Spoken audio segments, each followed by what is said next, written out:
하시면 됩니다. 네, 안녕하세요. 오늘 화학과 연력학의 간략한 역사 네 번째 시간, 지난 시간 이어서 이제 하려고 하는데요.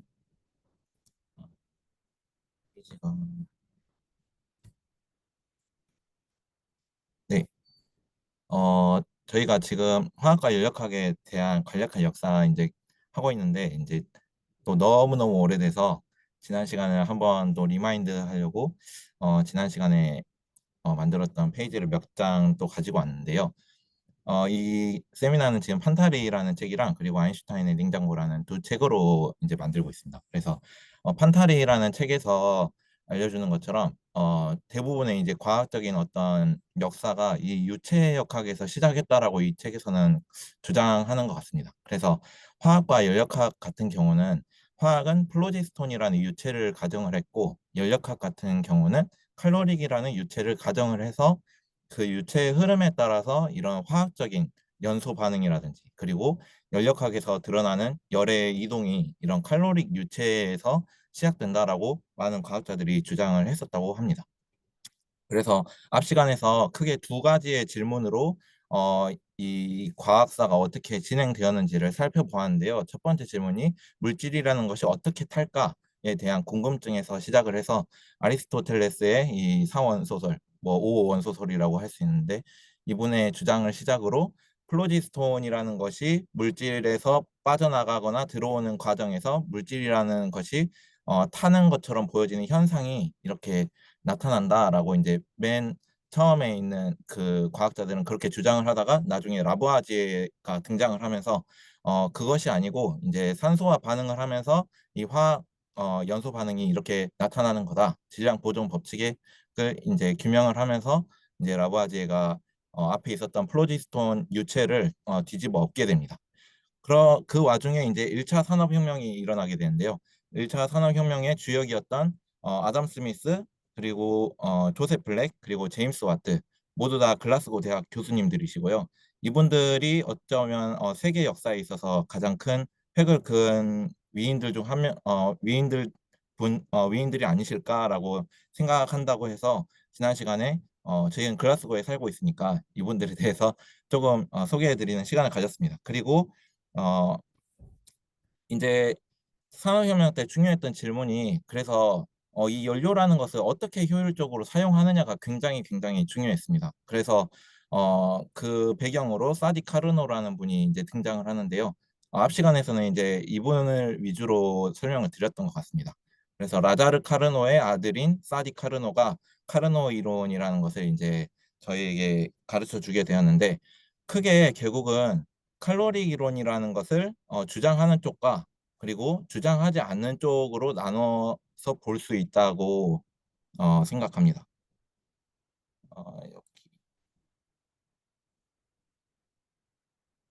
여기 왼쪽에 보이시면 이제 라부아제랑 사디 카르노가 있는데요. 이제 이쪽은 칼로릭 이론, 그러니까 열이라는 것은 칼로릭이라는 원소가 있고 칼로릭이라는 게 그러니까 열의 성질을 가진 원소인데 이 열이 왔다 갔다 하면서 물질이 뜨거워지기도 하고 차가워지기도 한다. 굉장히 저희가 생각하기에 직관적으로 이해할 수 있는 그냥 열이라는 건 원소고 이게 왔다 갔다 하면서 물질이 뜨거워지기도 하고 차가워지기도 하는 거다라고 이제 주장하는 쪽이고 이 반대편에 서 있는 사람이 이제 럼퍼드 백작이라는 분인데요. 이분은 개인적으로는 이제 라부아지에의 아내분이 이제 마리엔이라는 분이신데 이분이 13살인가 그때 결혼을 하셨대요. 라부아제랑. 라부아제가 그때 당시로는 28살 정도고 나이 차이가 꽤 있는데 라부아제가 이제 근대화학의 아버지, 굉장히 그때 당시에 이제 유명한 분이셨고 과학자로서도 명성을 얻던 시기였기 때문에 마리엔이라는 분이 라부아제를 남편으로서 굉장히 존경하고 따르는 아내였다고 합니다. 그런데 어느 날 이제 라부아제가 프랑스 혁명 이후에 처형을 당하면서 이제 마리엔이 미망인이 되고요. 이 미망인이었던 마리엔이 나중에 이 벤저민 톰슨과 결혼을 하게 됩니다. 그래서 아이러니하게 이 두 관계가 이제 한 여자를 아내로 둔 이제 남편이 되는데 이론적인 측면에서도 반대 입장을 드러내게 됩니다. 왼쪽 라부아제는 칼로릭 이론을 주장하는 쪽이었고 벤저민 톰슨 같은 경우에는 칼로릭 이론을 반대했습니다. 왜냐하면 이제 대포를 깎는 일이 있었는데 대포를 깎다 보니까 열이 계속 발생을 하더라는 겁니다. 근데 칼로리 이론에 따르면은 이 열이라는 것은 어디선가 왔다 갔다 해서 생기는 거지 갑자기 자기가 만들어내거나 해서 생기는 게 아니니까 칼로리 이론하고 반대되는 이야기를 이제 벤저민 톰슨이 처음 꺼내게 됩니다. 그러면서 이제 사디 카르노 얘기를 저번에 했었고요. 결국은 사디 카르노가 했던 이야기가 이제 왼쪽 그림과 오른쪽 그림이 있을 때 많은 사람들이 오른쪽 그림으로 효율을 올리려고 했었습니다. 이 그림이 조금 잘못됐는데요. 오른쪽 그림으로 이제 효율을 올리려고 했었습니다. 이 기관의 효율을 끌어올림으로써 뭔가 여기 있는 유체들을 바꿈으로써 예를 들면 연료를 석탄을 쓴다든지 아모니아를 쓴다든지 수소를 쓰면은 여기 있는 기계 효율이 올라갈 거다라고 이제 많은 사람들이 생각을 하는데 그거보다 더 중요한 거는 이 왼쪽 그림처럼 바꿔야 된다. 이 무엇을 이 아래로 흐르게 하는 것보다는 얼마나 어떻게 이것들을 흐르게 하는지가 훨씬 중요하다라는 것들을 이제 카르노가 가르쳐 주게 됩니다. 직관적으로 봐도 왼쪽 그림이 더 여기 물레방아가 일을 더 잘하게 생겨 있으니까요. 이 높이 차를 크게 하면 크게 할수록 여기 있는 이제 물레방아가 훨씬 더 효율이 좋게 일을 할 겁니다. 그래서 이 안에 물이 흐르든지 뭐 기름이 흐르든지 뭐 콜라가 흐르든지 상관없이 이 높이차를 어떻게 만드느냐가 굉장히 중요하다는 것을 사디 카르노가 이제 처음으로 이야기했다라는 것이 이제 지난 시간이었고요. 오늘 시간 이제 소개해 드리려고 하는 분은 제임스 프레스코 줄이라는 분입니다. 저희가 잘 알고 있는 이 단위 줄, 이 줄의 그 제임스 줄이 되겠습니다. 이분에 대해서 이제 소개를 해드리려고 하는데요. 이분은 이제 영국의 맨체스터 출신이십니다. 그리고 양조업자의 아들이었대요. 그래서 굉장히 부유한 집안이었다고 합니다. 그래서 맥주를 만드는 과정이 크게 이렇게 네 단계로 나눠진다고 하더라고요. 처음에 뭐 메가를 이렇게 생산을 해내고 그거를 이제 끓여내고 그 다음에 이제 발효를 시켜서 그거를 이제 맥주로 만든다고 하는데 이 과정에서 이제 뭐 증기 예전에 많은 사람들이 이 양조장에서는 증기 엔진을 썼는데 이제 이 제임스 줄이라는 분이 조금 과학적으로 교육을 많이 받아서 그런지 이걸 조금 효율적으로 만들고 싶었나 봐요. 이분의 특이한 이력 중 하나가 이분의 스승님이 존 돌턴입니다. 존 돌턴 하면 원자론으로 유명하신 분이신데 존 돌턴이 맨체스터 문학철학 모임이라는 어떤 이그 어떤 학문을 가르치고 서로 교류하는 그런 모임이 있었나 봅니다. 근데 이 모임에서 이제 제임스 줄이 어렸을 때부터 존 돌턴으로부터 뭐 기하학이라든지 여러 가지 것들을 과학적인 어떤 것들을 많이 배웠던 것 같습니다. 그래서 이분이 이제 양조장을 물려받을 때 증기 엔진 말고 조금 더 효율적인 방법이 없을까 해서 전기 모터로 한번 바꿔보자라는 연구를 시작을 했다고 합니다. 이제 그 배경에는 이제 예전에 그 유체역학 시간에 소개드렸던 마이클 패러데이 기억하시죠? 마이클 패러데이가 이 시대 사람인데 패러데이가 이제 전자기에 약간 그 유도 전동기를 개발하는 그런 시점이 있었기 때문에 그때부터 좀 사람들이 전기 모터에 대한 관심들이 조금 생겼던 것 같습니다. 그래서 줄도 그 영향을 받아서 양조장의 증기 엔진을 전기 모터로 바꿔야겠다라는 어떤 생각을 했는데 초기 연구에 이제 전기를 이제 흘려보니까 도선에서 열이 발생하더라는 겁니다. 근데 본인이 배운 이론에 따르면 칼로리 이론이 그때 당시는 주류 이론이었기 때문에 열이라는 것이 갑자기 이렇게 생겨나는 것이 아니기 때문에 이게 조금 특이한 현상이다라고 생각을 한 것 같습니다. 그때 이제 여기서 이제 발견한 연구를 토대로 이제 줄의 법칙, 저희가 잘 알고 있는 전기학에서 사용되는 Q는 I 제곱 RT. 그러니까 도선에 전류를 흘려주면 열이 발생한다라는 것을 줄의 법칙으로 이제 드러내게 되는데요. 이게 이제 주류 이론인 칼로리 이론과는 이제 모순이 되기 때문에 당시 학계에서는 무관심했다고 합니다. 또 더군다나 이제 줄이라는 분이 존 돌턴으로부터 이제 사교육을 통해서 교육을 받은 사람이긴 하지만 뭔가 정식적인 어떤 대학을 나오거나 뭐 이름이 있는 그런 곳에서 공부를 한 사람이 아니었기 때문에 학교에서는 줄이 칼로리로는 굉장히 확실한 건데 이것과 반대되는 이야기를 하니까 좀 그때는 무시를 많이 당했다고 합니다. 그래서 줄이 막 여기저기 학회도 많이 다니고 했는데 그때 당시 사람들로부터는 계속 배척을 당하다가 이제 전기에서 열이 발생하는 거 말고 기계적인 운동을 해서 열이 발생하는 걸 보여주면 조금 사람들 관심이 달라질 거야라고 생각을 한 것 같습니다. 그래서 여기 보이는 이 그림이 줄의 이야기를 할 때 많이 나오는 그림인데요. 여기 이 도르래에 추를 매달고 추가 이렇게 떨어지면 여기에 이제 왼쪽에 있는 이 부분에는 그냥 물을 채워놓고 여기 있는 이 방아가 이렇게 돌면서 회전하면서 물의 온도를 이제 올리는 그런 실험을 진행을 했었습니다. 이 추가 위치 에너지가 일을 하면은 여기에서 열이 발생한다라는 것을 보여주기 위한 실험 도구인데요. 이걸 통해서 실제로 이제 열이 발생한다라는 것을 이제 정량적으로 계산을 해서 이제 실험적으로 규명을 하게 됩니다. 그때 이제 줄이 어느 학회에 가가지고 이거를 이제 자기가 어떻게 실험을 했고 정량적으로 어떻게 계측을 했고 하는 이런 것들을 굉장히 이제 전문적인 학자는 아니지만 굉장히 거기에 대해서 열정을 가지고 이제 발표를 하니까 그때 당시에 있던 분이 패러데이도 있었고 윌리엄 톰슨 그리고 스톡스가 이 연구에 조금 관심을 조금씩 이제 가지기 시작했다고 합니다. 패러데이는 누구인지 이제 다들 너무나 잘 알고 계시고 윌리엄 톰슨은 다음 시간에 소개를 해드릴 텐데 글라스고 대학교 교수님이시고 이분이 저희가 잘 알고 있는 절대온도 켈빈의 주인공이신 로드 켈빈 경의 원래 이름이 윌리엄 톰슨 되겠습니다. 그리고 스톡스는 저희가 잘 알고 있는 나비의 스톡스 방정식 할 때 스톡스가 되겠습니다. 그래서 이 세 분이 그때 당시에도 굉장한 대가들이었는데 그분들이 조금씩 이제 관심을 가지기 시작했다고 합니다. 그래서 결국은 이분이 이제 돌아가실 때 이분의 묘비명에 보면 이 맨 위에 772.55라는 숫자가 기록이 되어 있는데요. 이게 이제 772.55 풋 파운드 포스 펄 브리티 아마 약간 그 영국 단위인데 이 단위를 이제 SI 단위로 이제 환산하게 되면 4.158 줄 펄 칼로리라고 합니다.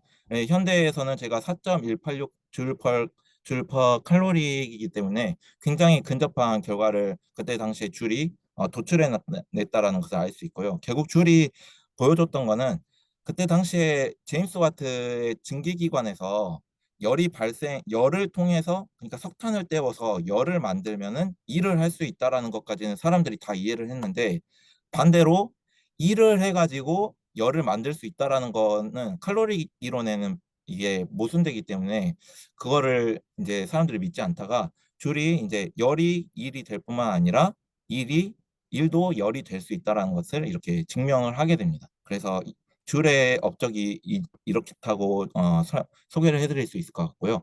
결국 이제 왼쪽은 칼로리 이론을 찬성하던 쪽이고 오른쪽은 이제 칼로리 이론을 반대하던 쪽이라고 볼 수 있는데요. 라부아지에가 맨 처음에 칼로리 이론을 들고 나왔습니다. 칼로리라는 것은 이제 열을 가진 원소고 이거는 창조되지 않는다. 그러니까 열이라는 것은 뭐 저희가 뭐 수소 원자, 뭐 산소 원자 할 때 이 원자가 어디서 갑자기 무에서 뚝딱 하고 나오는 게 아니잖아요. 그런 것처럼 칼로리기라는 것도 갑자기 어디서 뚝딱 하고 나오는 그런 것이 아니다라고 이해를 했는데 거기에 반기를 든 게 이제 벤저민 톰슨이 그건 아닌 것 같다. 내가 대포 깎으면서 마찰을 시켜보니까 열이라는 것이 무한정으로 쏟아져서 나오더라. 열이라는 것이 계속 튀어나오던데 그럼 그게 뭐냐? 이제 여기에서 이제 칼로리 기론에 약간 반대되는 입장을 내세웠고요. 카르노 같은 경우에는 이제 칼로리 이론을 기반으로 이제 열기관이 어떻게 효율적으로 저희가 운전을 할 수 있는지를 분석을 했기 때문에 칼로리 이론을 찬성하는 쪽이었습니다. 그리고 줄 같은 경우는 방금 소개해드린 것처럼 일이라는 것이 일을 하면은 열이 만들어진다는 것을 이제 실험적으로 증명을 했기 때문에 칼로리 이론을 이제 반대하는 입장으로 볼 수 있을 것 같습니다. 제임스 줄이 이제 그리고 크리스천이었기 때문에 이 사람은 그런 믿음도 있었다고 합니다. 하나님이 맨 처음에 창세기에서 힘과 물질을 창조한 이래 어느 것 하나 재창조되거나 파괴될 수 없다. 그러니까 저희가 지금 있는 이 물질 세계에서 수소 원자 무라는 거에서 유를 만들어내지도 못하지만 유를 반대로 무로 가게 만들지도 못하는 것이니까 줄은 그런 믿음을 통해서 이 열이라는 것이 어떤 보존될 거다라는 믿음을 가지고 있었던 것 같습니다.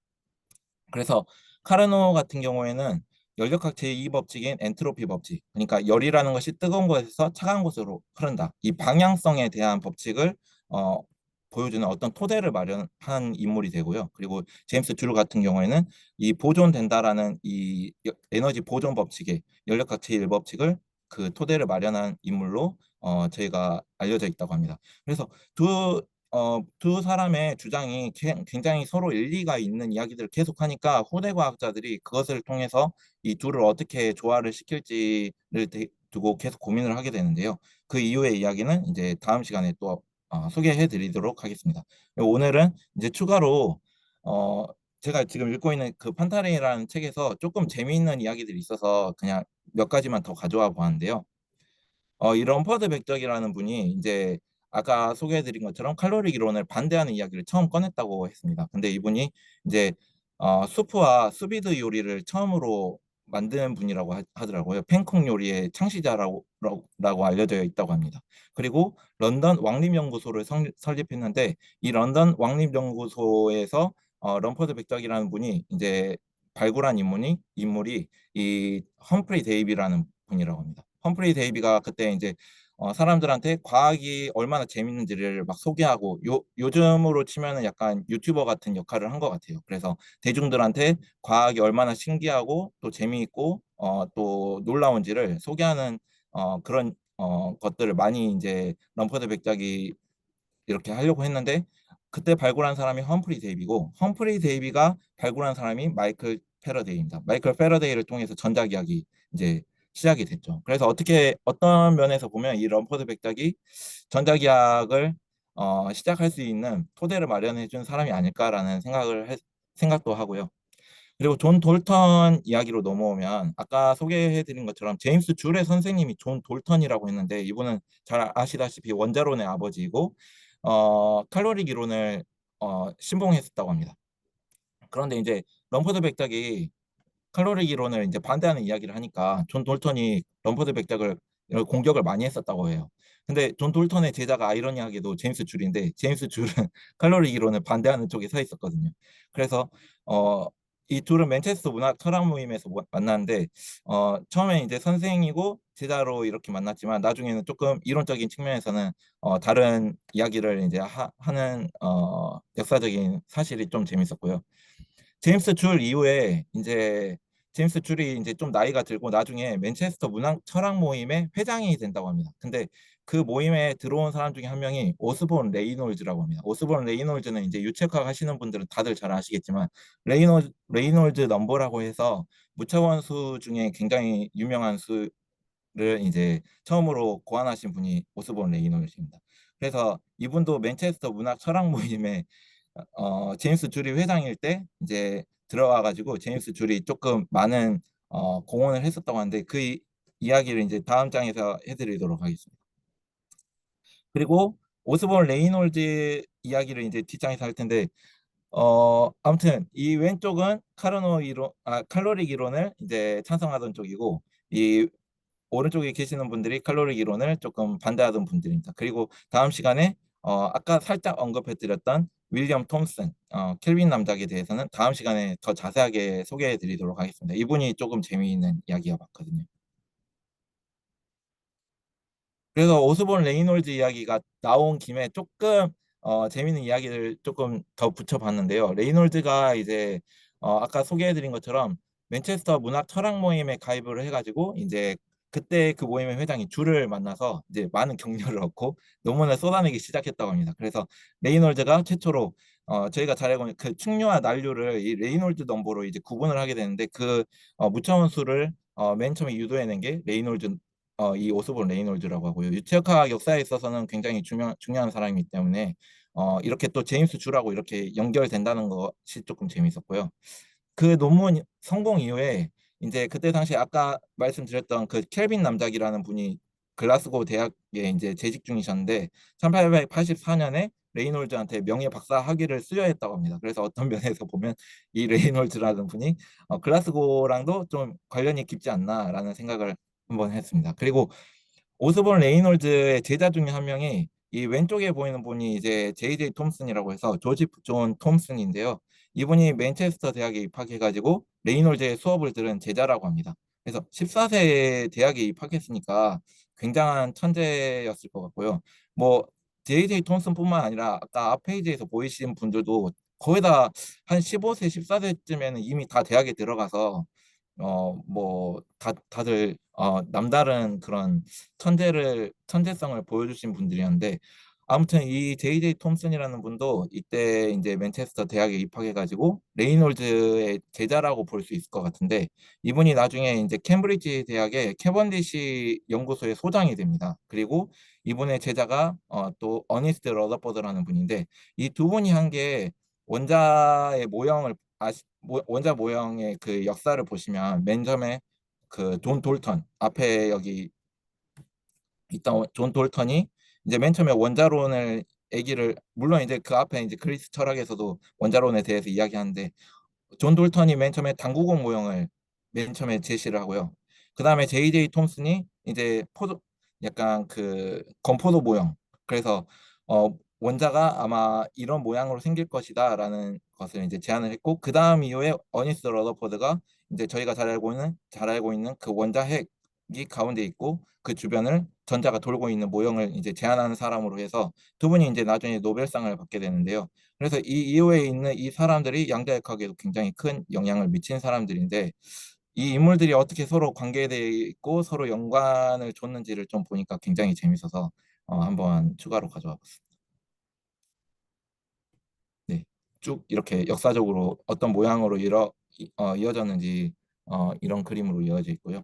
나중에 이제 닐스 보어랑 그리고 슈레딩거가 그 모형을 이제 계속 발전시켜서 오늘날 저희가 잘 알고 있는 전자 구름 모양의 그런 원자 모형으로 제가 지금까지 원자가 이렇게 이어졌다라는 것 그냥 한번 소개해 드리고 싶었습니다. 네, 이상입니다.